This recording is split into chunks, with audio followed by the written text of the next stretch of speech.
especially in democracies, politicians are so short term. They always think about 2, 3, 4 years ahead. Whereas this is almost a long game, which is probably going to hit us a lot sooner than politicians think, actually. Um, Yeah. does that concern you?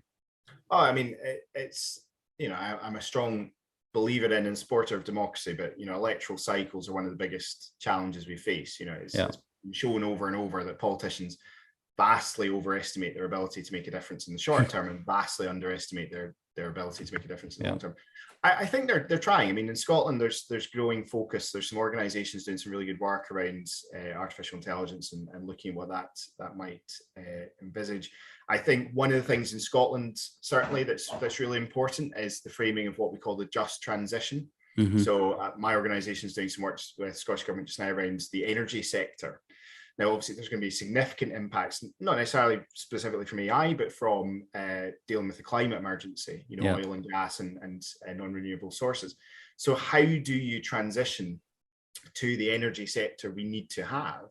Mm-hmm. Do that in a way that is really successful for Scotland and for businesses and for people, but doesn't leave people behind. And I think that framing, is a really important one. And we're starting to see it take off elsewhere.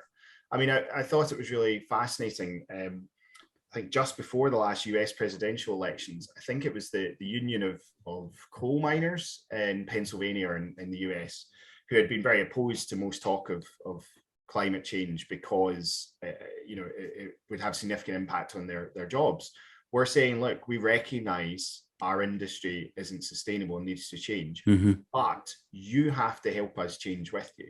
Yeah, I think one of the things that concerns me with politicians, with society, with media, is that it's very easy for us, if we do suddenly get momentum for change, which is good, we need it. We're facing a huge emergency. It can be very easy to blame the wrong people. Yeah. So, it's these miners who won't let go of their jobs. They should just accept the fact that it's a dirty industry. Well, yes, but it's paying their bills and keeping their children fed.